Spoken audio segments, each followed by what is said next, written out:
Un saludo muy cordial, mis hermanos y hermanas. Estoy muy contento de verles aquí para la clase de hoy. Espero que hayan tenido un buen reposo y que tengan las energías renovadas para lo que vamos a estudiar hoy, porque hoy va a ser muy intenso el día. Va a ser un día largo, con mucho material. Así que vamos a pedirle al Señor que nos bendiga en nuestro estudio, que nos dé claridad de pensamiento, corazones dispuestos para recibir lo que tiene para nosotros. Lo que vamos a hacer después de la oración es terminar el material que comenzamos anoche. Entonces, después de eso, vamos a entrar a un estudio de Apocalipsis, el capítulo 12. Así que vamos a inclinar nuestros rostros y vamos a elevar una oración al Señor. Padre Celestial, venimos ante tu trono hoy, como lo hacemos siempre antes de abrir tu santo libro. Sabemos que sin ayuda divina no podemos entender las grandes cosas que tú tienes en tu palabra. Por eso recurrimos a ti en estos momentos pidiendo sabiduría de lo alto. Ayúdanos, Señor, a comprender estas profecías que vamos a estudiar en las sesiones de hoy. Que tu Santo Espíritu nos acompañe por medio del ministerio de tus ángeles. Gracias te damos por la promesa de que estarás con nosotros, porque te lo pedimos en el nombre precioso de nuestro Señor Jesucristo. Amén. Amén. Volvamos otra vez al material. Voy a hacer un repaso para ubicarnos en el material que vamos a estudiar en nuestra primera sesión de hoy. Ayer estábamos hablando de los peligros de vincular la iglesia con el Estado.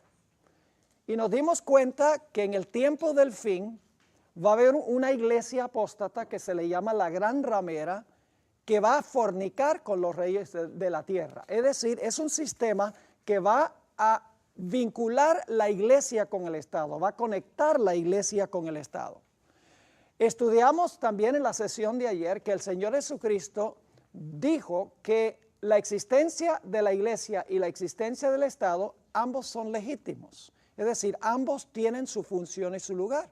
Jesús dijo, dad pues a César lo que es de César y a Dios lo que es de Dios. Es decir, ambos tienen su función y su lugar, pero no juntos, sino separados. Nos dimos cuenta que tenemos dos responsabilidades. Nuestra primera responsabilidad es para con Dios. Y eso se refleja en los primeros 4 mandamientos de la ley de Dios. El Estado no puede tener nada que ver con eso, porque esa es mi relación personal con el Señor.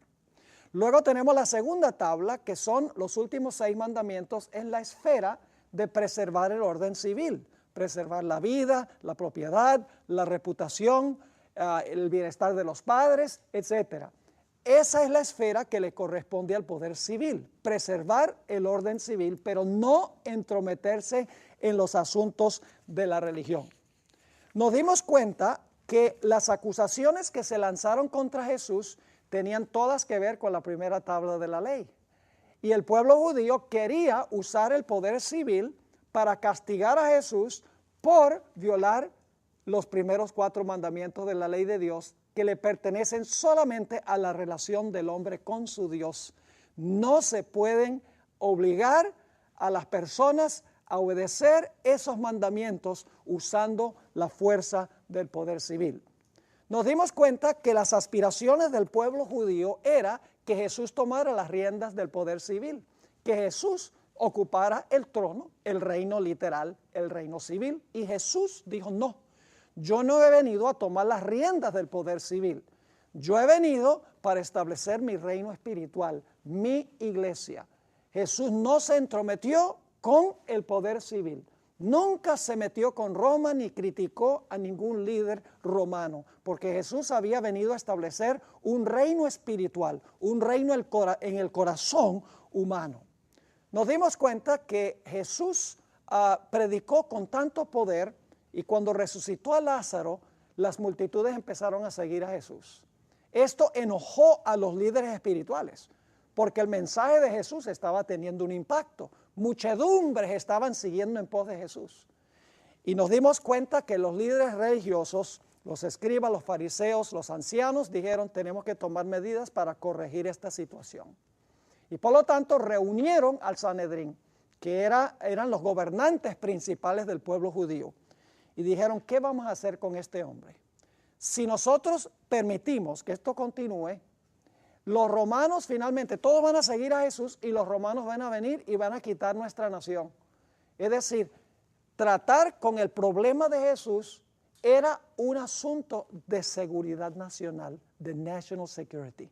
Y entonces el sumo sacerdote dijo, es necesario que este hombre muera y no que la nación perezca. Ese argumento se va a usar de nuevo en contra del pueblo de Dios, pero no será en Roma, sino que será en los Estados Unidos de América. Nos dimos cuenta también que Jesús luego fue llevado ante el Sanedrín y se le hizo un juicio eclesiástico, ¿recuerdan? Se le hizo una inquisición eclesiástica. Todavía el Estado no está involucrado, solamente está involucrada la iglesia.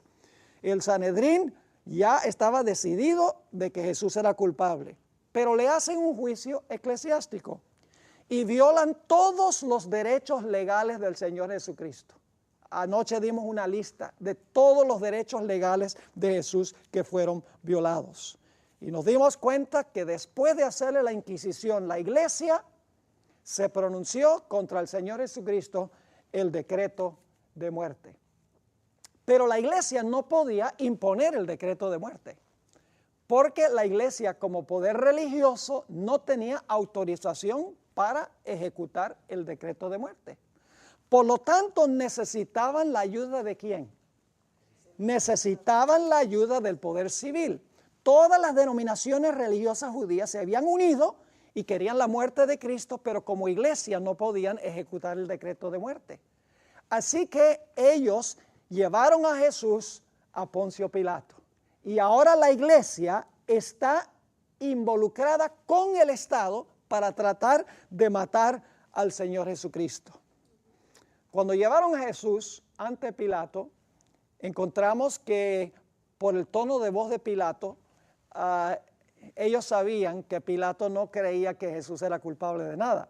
Es más, Pilato nunca acusó a Jesús de violar alguna ley civil de Roma.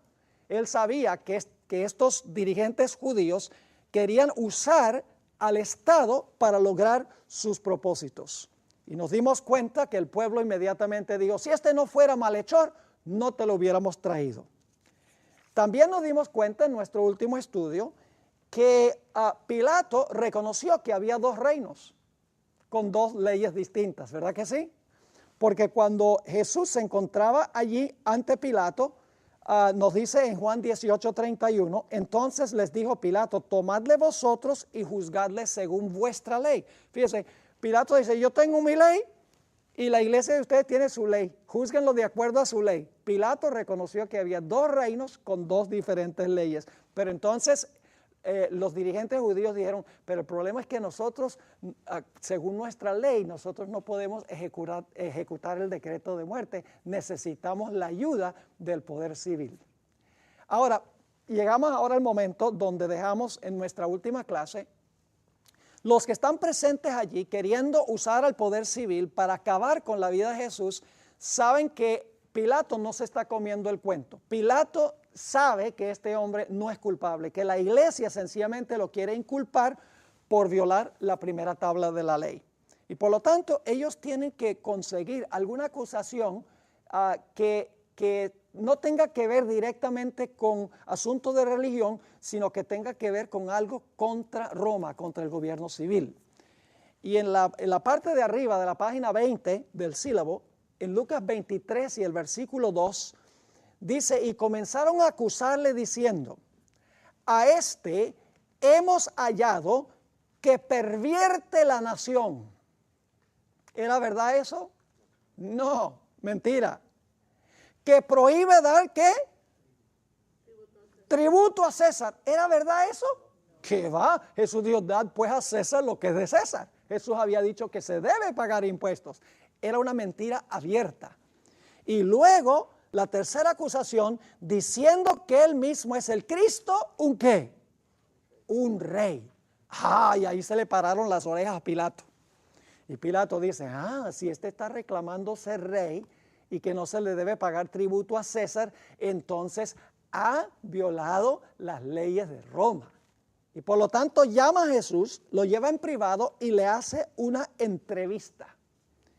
Y quiero que noten la respuesta de Jesús a Pilato cuando Pilato le preguntó si él era un rey. Muy importante, Juan 18 y el versículo 36. Respondió Jesús: mi reino no es de este mundo. ¿Cuántos reinos reconoció Jesús? 2. El de él y el del mundo. Dice, mi reino no es de este mundo. Si mi reino fuera de este mundo, mis servidores pelearían. ¿Qué usarían para defender el reino? Si el reino de Cristo fuera de acá. Usarían la espada, ¿verdad que sí? Dice, si mi reino fuera de este mundo, mis servidores pelearían para que yo no fuera entregado a los judíos. Pero mi reino no es de aquí. Jesús dice, Pilato, no te preocupes, yo no soy una amenaza para Roma. Yo no estoy luchando para tomar el puesto del emperador, dice Jesús. Mi reino no es de aquí. El reino de Roma está seguro. Y luego encontramos en Juan 18:37 las siguientes palabras. Le dijo entonces Pilato, ¿luego eres tú rey? Respondió Jesús, tú dices que yo soy rey, y yo para esto he nacido, y para esto he venido al mundo, para dar testimonio a la verdad. Todo aquel que es de la verdad oye mi voz. Y después de la entrevista, Pilato dice, este hombre no es ninguna amenaza para Roma. Este hombre cree que él es líder de un reino espiritual, no es líder de un reino literal, no quiere por sedición tomar el gobierno romano. Así que en la mente de Pilato Jesús no era culpable. Ahora, lo interesante, mis hermanos y hermanas, es que 3 veces Pilato proclamó públicamente que Jesús era inocente. No había violado ninguna ley de Roma. Estaba diciendo, si él violó alguna ley que tiene que ver con la primera tabla, ese es un asunto eclesiástico, no tiene nada que ver conmigo. Pero quiero que noten que 3 veces Pilato proclamó que Jesús no era culpable. La primera referencia está en Juan 18 y el versículo 38. Le dijo Pilato, ¿qué es la verdad? Y cuando hubo dicho esto, salió otra vez a los judíos y ¿qué? Y les dijo, yo no hallo en él ningún delito. Noten Juan 19 y el versículo 4. Otra vez, en otra ocasión dice, entonces Pilato salió otra vez y les dijo, mirad, os lo traigo fuera para que entendáis que ningún delito hallo en él. Y luego Juan 19 y el versículo 6, cuando le vieron los principales sacerdotes y los alguaciles, dieron voces diciendo, crucifícale, crucifícale. Pilato les dijo, tomadle vosotros y crucificadle, porque yo no hallo delito en él. 3 veces, públicamente, el gobernante civil dijo, este no es culpable, porque él sabía que Jesús no había violado ninguna ley civil, no había violado ninguna ley romana. Pero quiero que noten lo que dijeron los dirigentes religiosos en Juan 19 y el versículo 7. Los judíos le respondieron, nosotros tenemos una ley. Le están diciendo a Pilato, tú tienes tu ley y según tu ley no es culpable, pero nosotros tenemos una ley y según nuestra ley debe morir porque se hizo a sí mismo hijo de Dios. Y Pilato dice, ¿y eso qué tiene que ver conmigo? Eso tiene que ver con no tendrás dioses ajenos delante de mí. Eso no tiene nada que ver conmigo, está diciendo Pilato. Él no ha violado ninguna ley civil, pero los dirigentes judíos querían matar a Jesús. Y entonces quiero que noten en Juan 19 y el versículo 11 que el Señor Jesucristo indirectamente dijo que Dios había colocado a Pilato para gobernar allí. Es decir, Dios pone reyes y quita reyes en términos civiles. Y también en asuntos religiosos, Dios pone dirigentes de la iglesia. Es decir, hay 2 poderes, la iglesia y el Estado, pero no se deben entremezclar. La iglesia no debe emplear al poder civil. En Juan 19 y el versículo 11 dice, respondió Jesús, porque Pilato le dice, tú no sabes que yo te puedo soltar si yo quiero. Respondió Jesús: ninguna autoridad tendrías contra mí si no te fuese ¿qué? Dada de arriba. ¿Quién le dio el poder a Pilato para gobernar como gobernante civil? De arriba, Dios. Y luego dice: por tanto, el que a ti me ha entregado, ese es Caifás, mayor pecado que, mayor pecado tiene. Así que los judíos dicen: nosotros queremos que tú tomes nuestra ley y uses el poder civil para matar a este hombre. Qué interesante. ¿Se va a repetir esa historia? Claro que sí. La fornicación de lo cual hablamos en Daniel el capítulo 2 se va a repetir de nuevo, la mezcla del hierro y con el barro. Ahora, la pregunta clave es: ¿por qué condenó a muerte Pilato el poder civil a un hombre inocente? Tenemos que mirar, hubo dos razones. Razón número uno se encuentra en Juan 19 y el versículo 12. Dice allí: desde entonces procuraba Pilato soltarle. Fíjese que el poder peligroso no era el poder civil. El poder peligroso era la iglesia usando y presionando al poder civil. Porque Pilato quería soltar a Jesús. Recuerda la muerte de Juan el Bautista. Podría darle muchos ejemplos bíblicos. Dice que Herodes le encantaba escuchar a Juan el Bautista. Pero ¿quién quería la muerte de Juan? Herodías, ¿ve? Una mujer que se había prostituido porque estaba cometiendo adulterio. Entonces, el problema no es con el poder civil. En los días de Esther tenemos el mismo panorama. En los días de Esther, el rey Asuero no quería la muerte de los judíos. Era su consejero espiritual el que quería la muerte. Vez tras vez en la Biblia, cuando la iglesia usa el poder civil, el resultado es la persecución.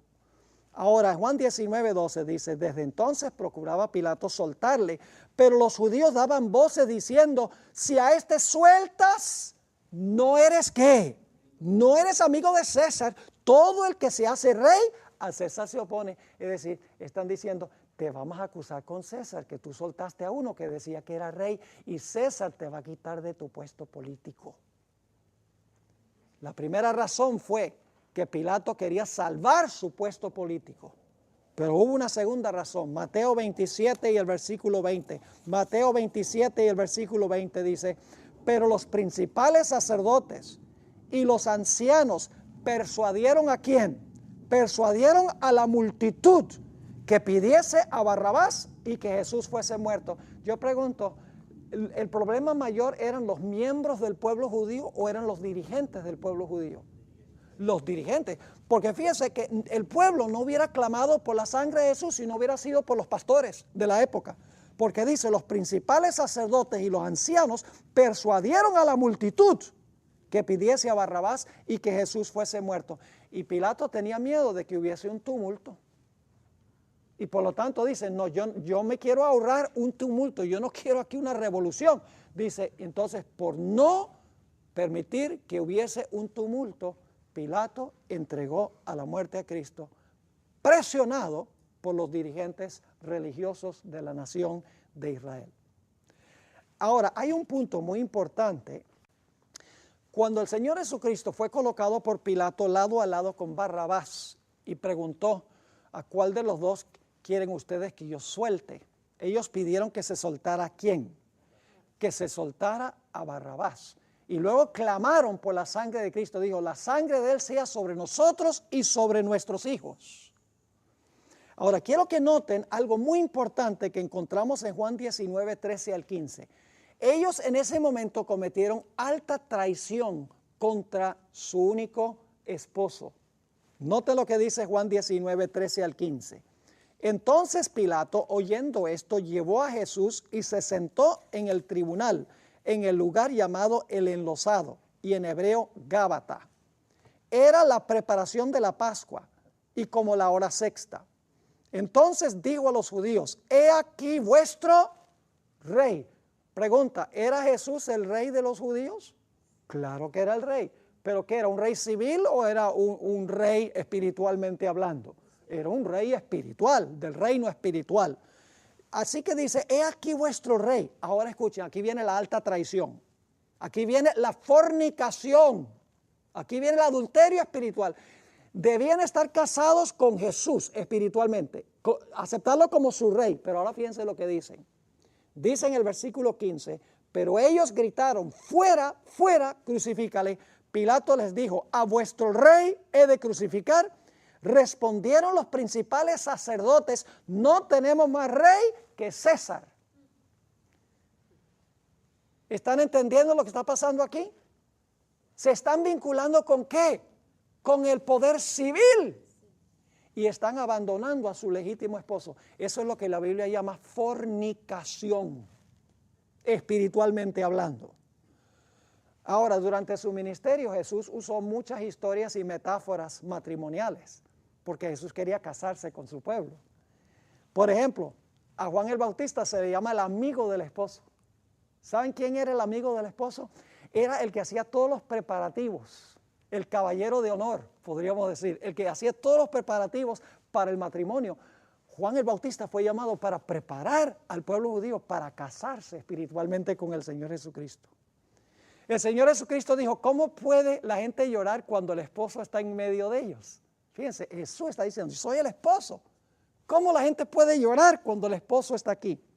Jesús contó la parábola de las 10 vírgenes, una parábola matrimonial. También contó la historia del hombre que entró a la fiesta de bodas sin el manto. Es decir, Jesús, a través de todas estas enseñanzas, quería decir, yo he venido a casarme con mi pueblo. Pero ¿qué dijo el pueblo? El pueblo dijo, no, con él no. No tenemos rey sino César. Se vincularon con el poder civil y abandonaron a su legítimo esposo. Eso es lo que se llama adulterio espiritual o se llama fornicación. ¿Está claro ese punto?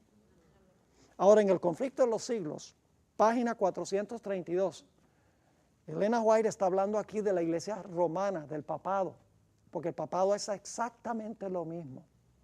El papado se vincula con los reyes de la tierra y de esa manera fornica, abandonando su relación exclusiva con el Señor Jesucristo. Dice allí en el conflicto de los siglos 432, por su alejamiento del Señor. Fíjense, alejamiento del Señor. ¿Y su qué? Y su alianza con los paganos, la iglesia judía se transformó en ¿qué? En ramera. Y luego hace la aplicación, Roma se corrompió de igual manera al buscar ¿qué cosa? El apoyo de los poderes del mundo y por consiguiente recibe la misma condenación. Ahora, es interesante que en la reunión que tuvo el Sanedrín después que Jesús resucitó a Lázaro, Caifás había dicho, es necesario que este hombre muera y no que perezca la nación. Pero ¿saben lo que es interesante? Lo que es interesante es que matando a Jesús causaron lo que querían impedir. Ellos dijeron, si usamos a Roma para matar a este hombre, vamos a salvar la nación. Pero al usar a Roma para acabar con ese hombre, Roma luego los acabó a ellos. Ahora fíjense lo que dice en Lucas 19, 41 al 44. Jesús explica que la apostasía nacional va a llevar a la ruina nacional. Dice allí, y cuando llegó cerca de la ciudad, al verla lloró sobre ella, diciendo, oh, si también tú conocieses, a lo menos en este tu día, lo que es para tu paz. Mas ahora está encubierto de tus ojos. Está hablando al pueblo judío. Porque vendrán días sobre ti, cuando tus enemigos te rodearán con vallado, y te sitiarán, y por todas partes te estrecharán, y te derribarán a la tierra, y a tus hijos dentro de ti, y no dejarán en ti piedra sobre piedra, por cuanto no conociste el tiempo de tu visitación. Escuchen bien, al aliarse con el Estado para matar a Jesús, el Estado luego vino y los acabó a ellos. Al final de la historia vamos a estudiar que va a suceder lo mismo. Las iglesias van a usar a los poderes civiles para cumplir sus propósitos, pero luego los poderes civiles se van a volcar en contra de la iglesia. Eso lo dice Apocalipsis 17, 16, dice, los 10 reyes con quien fornicaba la ramera, dice, aborrecerán a la ramera y la harán desolada, desnuda, y comerán sus carnes. Esa es una forma de decir que van a estar bien bravos con ella. Es decir, las iglesias que logran conseguir el apoyo del Estado, finalmente el Estado se volcará en contra de la iglesia, como sucedió en la Revolución Francesa. Porque la iglesia usaba el poder civil durante los 1260 años y la gente finalmente se hastió, y entonces las muchedumbres y el Estado se levantó en contra de la iglesia, y en 1798 el Papa fue llevado cautivo porque la gente estaba hastiada de que la iglesia usara el poder civil. Es vital este asunto que estamos estudiando, porque los Estados Unidos más y más se está enamorando con el gobierno, se está enamorando con la iglesia, y la iglesia con el poder civil, y las iglesias una con otra uniéndose, y sabemos finalmente que eso va a llevar a malos resultados. Ahora hablemos de lo que sucedió después de la muerte y la resurrección de Jesús. Quiero que notemos lo que dice Hechos 1 y el versículo 8. Después del día del Pentecostés, Dios le concedió a la iglesia una misión. ¿Cuál misión le dio Dios a la iglesia? Hechos 1:8 dice, pero recibiréis poder cuando haya venido sobre vosotros el Espíritu Santo. Y ahora, ¿cuál es la misión? Deben unirse con el Estado, y cualquiera que no esté de acuerdo, córtenle la cabeza. No, eso no es lo que dice. Dice, me seréis ¿qué? Testigos en Jerusalén, en toda Judea, en Samaria y hasta ¿qué? Y hasta el último de la tierra. Ahora yo pregunto, ¿qué arma le dio Cristo a la iglesia para que la iglesia pudiera cumplir su misión de que fueran testigos en Jerusalén, Judea, Samaria y hasta lo último de la tierra? ¿Le dio Cristo un arma a la iglesia? ¿Qué le dio? El Espíritu Santo, sí, pero el Espíritu Santo tiene un arma. ¿Qué arma tiene el Espíritu Santo? Tiene una espada que se llama la palabra de Dios. Noten lo que dice Efesios 6:17. Efesios 6:17. Dice, y tomad el yelmo de la salvación y la espada del Espíritu, que es ¿qué cosa? La palabra de Dios. ¿Le dio Cristo a la iglesia una espada, sí o no? ¿Le dio la espada del poder civil? No. ¿Qué espada le dio? Le dio la palabra de Dios. ¿Y cómo usa la iglesia la espada? La espada se usa ¿qué? Predicando por el poder del Espíritu Santo. Es decir, la espada que tiene la iglesia es la espada de la predicación de la palabra por el poder del Espíritu Santo. Esa es la espada, esa es la forma como la iglesia usa la espada. Ahora fíjense, Jesús nunca tuvo la intención de que la iglesia usara la espada del poder civil. Debía usar la espada del Espíritu, la proclamación de la palabra de Dios. Es más, Jesús declaró que en realidad la espada se iba a levantar en contra del pueblo de Dios. El pueblo de Dios no iba a usar la espada se iba a levantar en contra del pueblo de Dios. Noten Mateo el capítulo 10 y el versículo 34 al 39. Mateo 10, 34 al 39. Dice aquí Jesús, no penséis que he venido para traer paz a la tierra. No he venido para traer paz, sino, ¿qué cosa? Espada.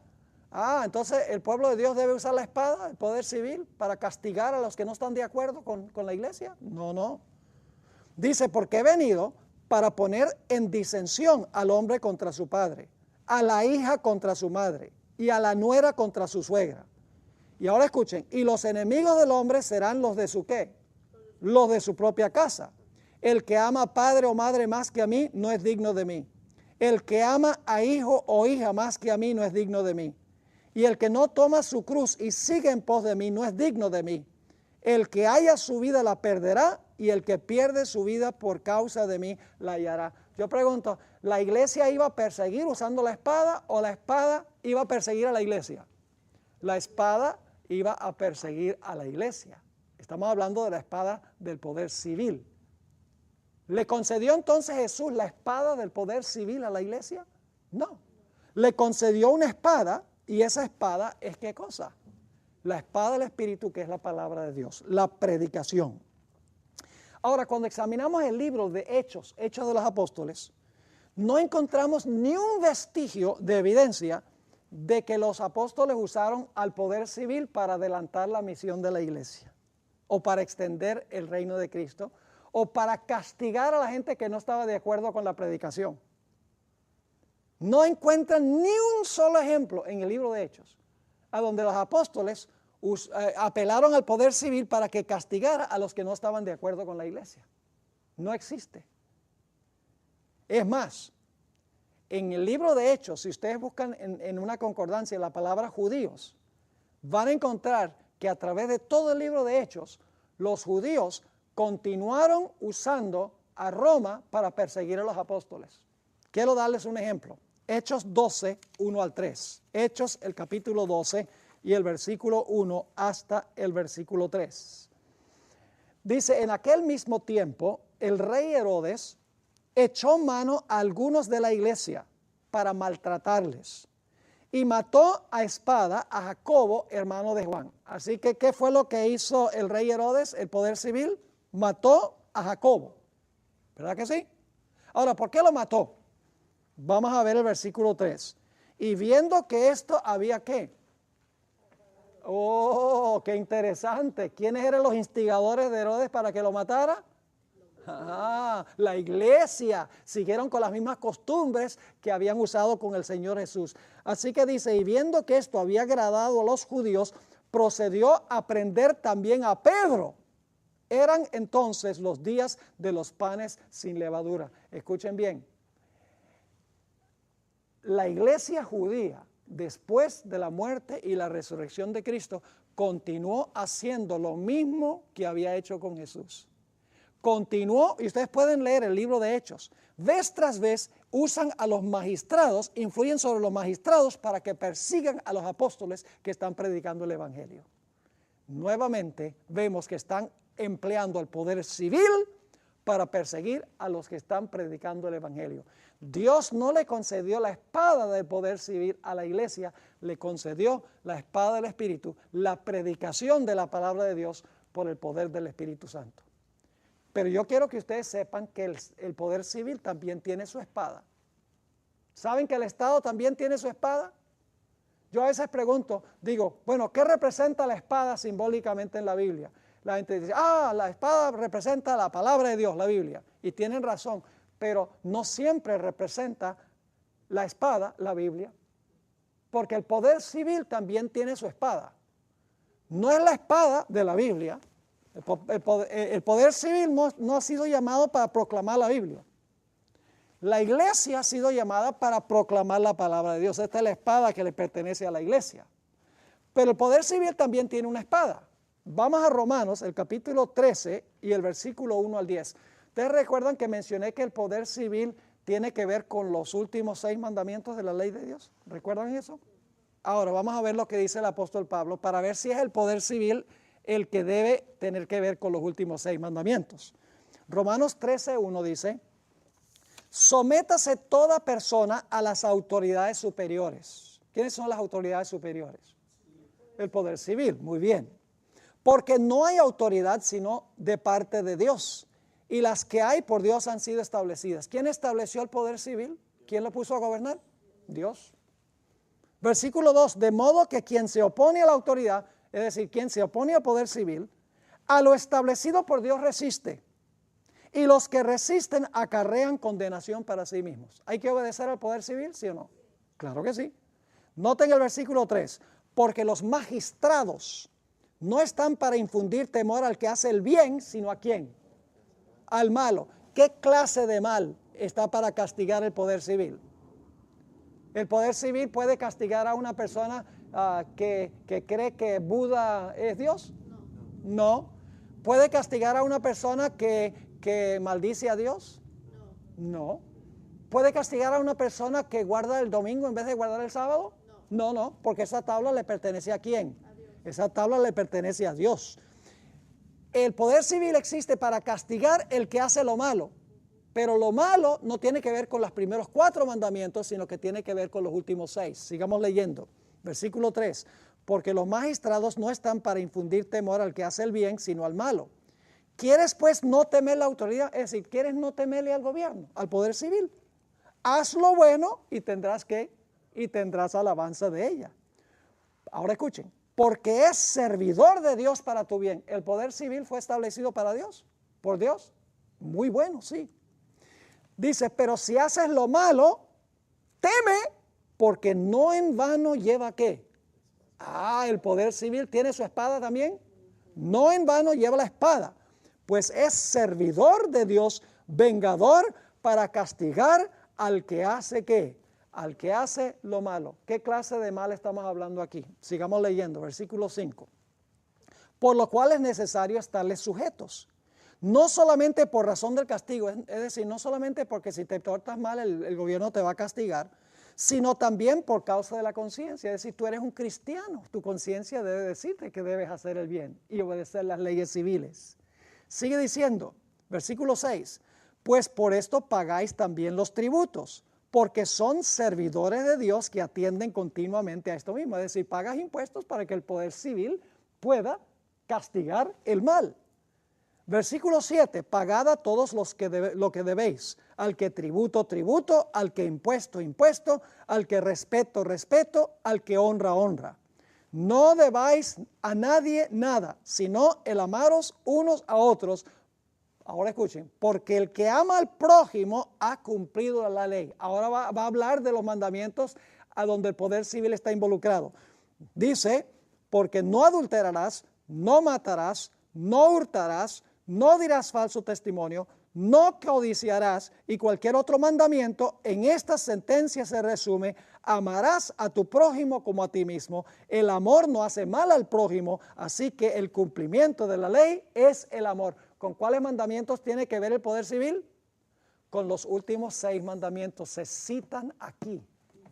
El propósito del Estado es conservar el orden de la sociedad, protegiendo a los padres, protegiendo la vida, protegiendo el matrimonio, protegiendo la propiedad, protegiendo la reputación.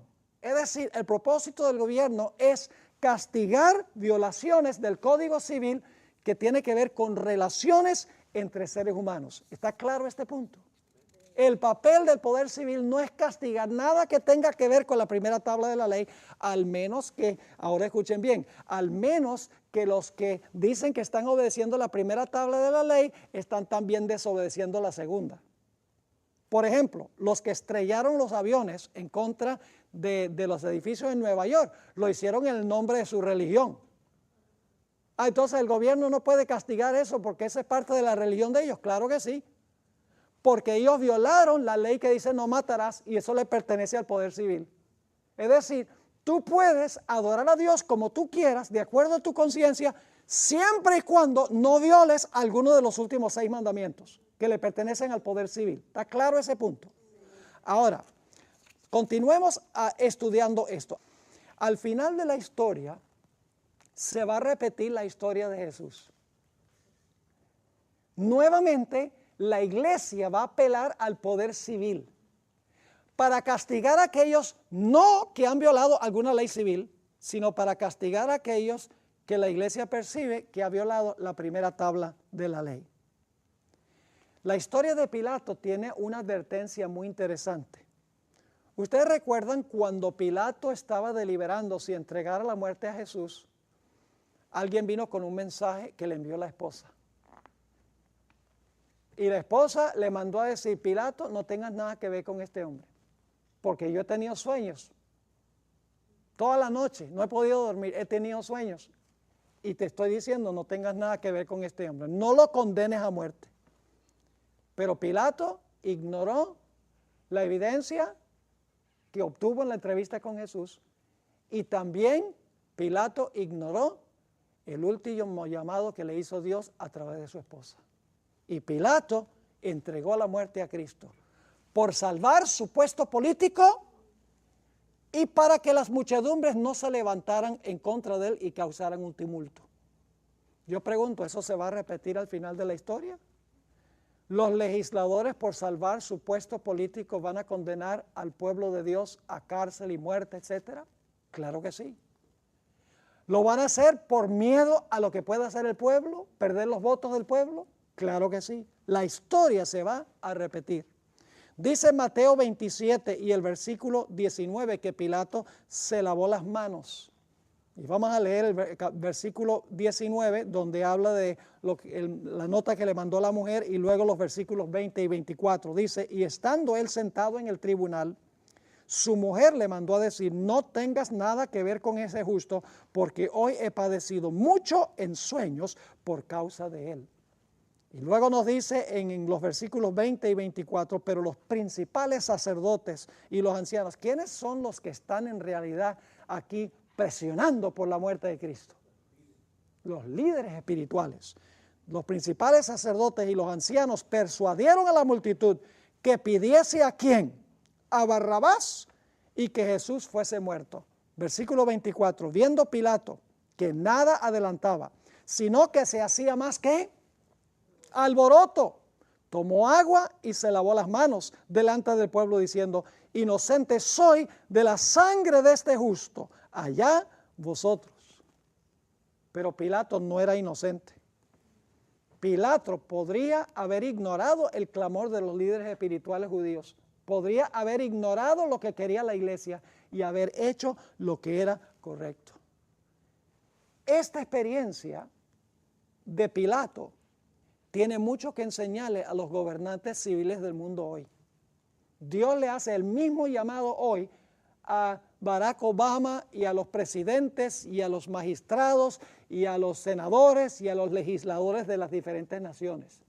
Les está diciendo a través de esta historia, no permitan que la iglesia imponga sus creencias y sus prácticas usando la espada del Estado.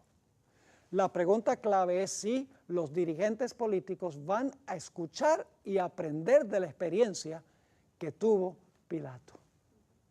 Ahora, esta historia, como les he mencionado, se va a repetir. Para concluir esta sección, yo quiero leer de Juan 16, 1 al 3, y luego voy a leer una cita que encontramos en la revista adventista Review and Herald, abril 14, 1896, una cita que escribió Elena White sobre el hecho de que se va a repetir de nuevo lo que sucedió con Jesús. Dice en Juan 16, 1 al 3, aquí está hablando Jesús, estas cosas os he hablado para que no tengáis tropiezo. Os expulsarán de las sinagogas. ¿Cómo le decimos hoy? Hoy no la llamamos sinagogas, le llamamos ¿qué? Iglesias, sí. Dice, os expulsarán de las sinagogas. Y ahora escuchen, y aún viene la hora cuando cualquiera que os mate pensará que rinde servicio a Dios. ¿El pueblo judío pensaba que le estaba rindiendo servicio a Dios al matar a Cristo usando el poder civil? Claro que sí, pero estaban usando, en realidad estaban siguiendo el poder del enemigo, de Satanás. Y luego dice, y harán esto porque no conocen al Padre ni a mí. Ahora leamos la cita del Espíritu de Profecía, Review and Herald, abril 14, 1896. Dice, las fuerzas de las tinieblas se unirán con agentes humanos que se han entregado al control de Satanás. Ahora fíjense. Y se revivirán las mismas escenas que ocurrieron cuando Jesús fue juzgado, rechazado y crucificado.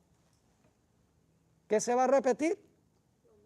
Dice, se revivirán las mismas escenas que ocurrieron cuando Jesús fue juzgado, rechazado y crucificado. Y ahora esto es tremendo, dice, al entregarse a las influencias satánicas, los hombres se transformarán en demonios. ¿Así fue con Jesús? ¿La turba parecía estar endemoniada? Oh, claro que sí. Dice, los hombres se transformarán en demonios y aquellos que fueron creados a imagen de Dios, los que fueron formados para honrar y glorificar a su Creador, se convertirán en habitación de dragones. Y Satanás, esto es tremendo, y Satanás verá en una raza apóstata su obra maestra de maldad, seres humanos que reflejan su propia imagen. Eso va a pasar. Mis hermanos y hermanas, la experiencia de Jesús nos enseña lo que le espera al pueblo de Dios. Es una forma distinta de estudiar las profecías. Generalmente las estudiamos desde la perspectiva de Daniel y Apocalipsis y Mateo 24, y está bien, es muy importante y vamos a estudiar eso. Pero una forma clara de ver lo que va a suceder es estudiando la experiencia de Jesús. ¿Les quedó claro? Clarito, ¿verdad? Toda la secuencia. Ahora vamos a continuar nuestro estudio con el material que se titula El dragón, la mujer y el hijo varón. Nos quedan solamente unos 11 minutos. Queremos aprovecharlos para introducir nuestro siguiente tema, el dragón, la mujer y el hijo varón. Ahora, para comenzar, quiero mencionarles que vamos a estudiar Apocalipsis 12. En el trasfondo de Apocalipsis, el capítulo 12, tenemos algunas otras profecías del Antiguo Testamento y del Nuevo Testamento. Tenemos en primer lugar, en el trasfondo de Apocalipsis 12, Daniel 7. Tenemos que entender Daniel 7 para entender Apocalipsis el capítulo 12. Ahora, vamos a repasar entonces Daniel 7 y luego vamos a repasar los rasgos generales del capítulo 13 de Apocalipsis para colocar el marco de lo que vamos a estudiar. Primero Daniel 7. En Daniel 7 tenemos 4 bestias y esas bestias son paralelas a los 4 metales de la imagen. ¿Recuerdan que estudiamos la imagen en nuestro primer tema? Ok, las 4 bestias son paralelas, agregan detalles que no tenemos en Daniel el capítulo 2. Ahora, en Daniel el capítulo 7 tenemos un león. ¿Qué reino representa el león? Babilonia, igual que la cabeza de oro. Luego tenemos un oso. ¿Qué poder representa el oso? Los medos y los persas, que es lo mismo que el pecho y los brazos de plata. Luego tenemos una tercera bestia, que es el ¿qué? El leopardo. ¿Qué reino representa? Grecia. Es lo mismo que el vientre de bronce. Ahora, todos estos poderes son poderes del Antiguo Testamento, ¿sí o no? Babilonia, Medo-Persia y Grecia existen en el período del Antiguo Testamento. Pero ahora vamos al período del Nuevo Testamento. Tenemos una cuarta bestia en Daniel el capítulo 7. ¿Y cuál es esa cuarta bestia? Un dragón. Una bestia espantosa y terrible, le decimos, pero en realidad es un dragón.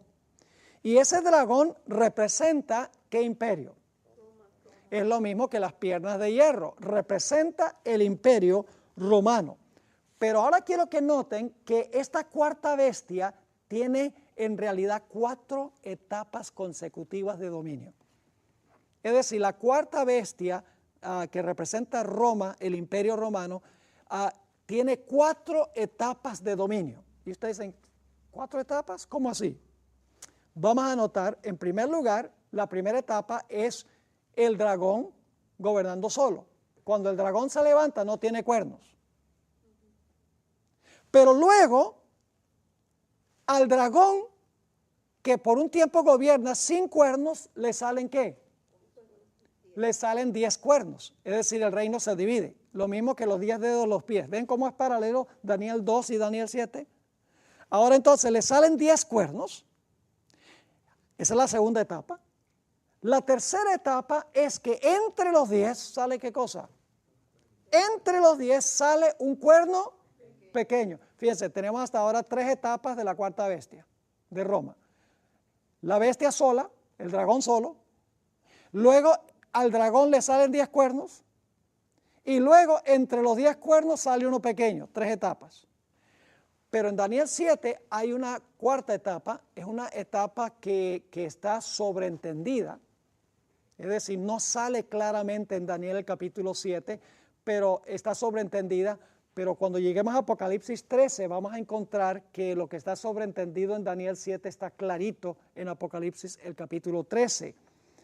Después que el cuerno pequeño, que gobierna por 1260 años, al final de los 1260 años recibe una herida mortal y hay un tiempo de paz y tranquilidad donde el cuerno ya no puede perseguir. Pero después de un periodo de paz y de tranquilidad, el cuerno pequeño vuelve a gobernar otra vez. Ahora, en Daniel 7 no lo dice explícitamente, pero está sobreentendido, porque si ustedes leen Daniel 7, van a encontrar que dice que el poder que va a estar gobernando el mundo antes de la segunda venida de Jesús es el cuerno pequeño. Quiere decir entonces que el cuerno pequeño tiene que levantarse de nuevo para gobernar si va a estar gobernando cuando Cristo venga. Gobernó durante los 1260 años, perdió su poder, hubo un periodo donde estaba el cuerno inactivo, pero luego tiene que levantarse de nuevo porque es el poder que va a estar gobernando y que Cristo va a destruir cuando Él regrese. Es decir, en Daniel 7 tenemos entonces el león, Babilonia, el oso, Medo-Persia, el leopardo, Grecia, y entonces la cuarta bestia tiene 4 etapas consecutivas de dominio. El dragón solo, que representa el imperio romano, el dragón con los 10 cuernos, el imperio romano dividido, luego el dragón con el cuerno pequeño entre los 10, que representa el periodo de Roma papal, gobierna 1260 años el cuerno pequeño, obviamente su poder llega al final, al terminar los 1260 años, hay un periodo de tranquilidad y de paz, pero después el cuerno pequeño gobierna de nuevo, es el último poder que va a gobernar, y entonces cuando Cristo venga va a destruir al cuerno pequeño. Ahora necesitamos ir a Apocalipsis 13, porque Apocalipsis 13 amplía lo que tenemos en Daniel el capítulo 7. Tiene la misma trayectoria. Vamos a Apocalipsis, el capítulo 13, y quiero leer los versículos 1 y 2. Quiero que noten que las mismas bestias de Daniel 7 están en el comienzo de Apocalipsis 13. Dice, me paré sobre la arena del mar y vi subir del mar a una bestia que tenía 7 cabezas y 10 cuernos, y en sus cuernos 10 diademas, y sobre sus cabezas un nombre blasfemo. Ahora escuchen bien. Y la bestia que vi era semejante a un leopardo, sus pies como de oso, su boca como boca de león, y el dragón le dio su poder y su trono y grande autoridad. Ahora dice que interesante. ¿Hay un león en Apocalipsis 13, sí o no? Sí. ¿Hay un oso? Sí. ¿Hay un leopardo? ¿Hay un dragón? ¿Cuántos cuernos tiene el dragón? Ya lo leímos, el dragón tiene 10. Y luego el dragón con 10 cuernos le da su trono y su potestad a la bestia. Y la bestia gobierna 1260 años. ¿Está siguiendo la misma trayectoria, sí o no? Claro que sí. Ahora lo que quiero que noten es que en Apocalipsis 13 tenemos la misma secuencia de poderes. Tenemos el león, Babilonia, el oso, Medo-Persia, el leopardo, Grecia. Luego tenemos el dragón, y entonces el dragón tiene ¿cuántos cuernos? Tiene 10 cuernos, y luego el dragón de 10 cuernos le da su poder a la bestia, y la bestia gobierna el mismo periodo que el cuerno pequeño. Ahora fíjense entonces, ¿cuántas etapas tenemos de la cuarta bestia? Tenemos el dragón solo, tenemos el dragón con los 10 cuernos, y tenemos el dragón que le da el poder a la bestia por 1260 años. Es lo mismo que Daniel 7. Daniel 7 tenemos el dragón, le salen 10 cuernos, el cuerno pequeño. En Apocalipsis 13 tenemos el dragón, 10 cuernos y la bestia. El cuerno pequeño es lo mismo que la bestia, porque gobiernan durante el mismo periodo de tiempo. Lo que quiero que noten es que en Apocalipsis el capítulo 13, esta vez, este dragón tiene las mismas 4 etapas de dominio. En primer lugar está el dragón gobernando solo, según Apocalipsis 13. Luego al dragón le salen 10 cuernos, como en Daniel 7. Luego entonces la bestia gobierna por 1260 años. ¿Y luego qué sucede con la bestia? La bestia recibe una ¿qué? Una herida mortal. Después de la tercera etapa de la cuarta bestia, el dragón solo, con los 10 cuernos, y luego la bestia, 1260 años, dice que la bestia recibe una herida mortal. Es decir, queda fuera de operación, fuera de comisión. Y por un tiempo, esta bestia no funciona, y por lo tanto cesa la persecución. Pero yo pregunto, ¿esta bestia va a recuperar su poder? ¿Va a haber una cuarta etapa de la cuarta bestia? Claro que sí, porque dice que después de un tiempo su herida mortal fue ¿qué? Su herida mortal fue sanada y se maravilló todo el mundo en pos de la bestia. ¿Cuántas etapas tiene entonces la cuarta bestia? ¿Cuántas etapas de dominio tiene la cuarta bestia? 4. El dragón solo, que es el imperio romano. El dragón con los 10 cuernos, el imperio romano dividido. El dragón con el cuerno pequeño o la bestia, que es Roma papal, todos son Roma. Y luego la cuarta etapa, después de un periodo de paz como resultado de la herida mortal, el mismo poder gobierna de nuevo. Es decir, el papado se levanta y domina de nuevo.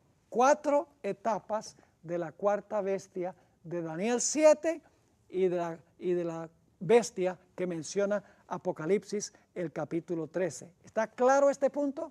Es muy importante para lo que vamos a estudiar en Apocalipsis 12 que comprendamos que en Daniel 7 y Apocalipsis 13 tenemos una secuencia de reinos.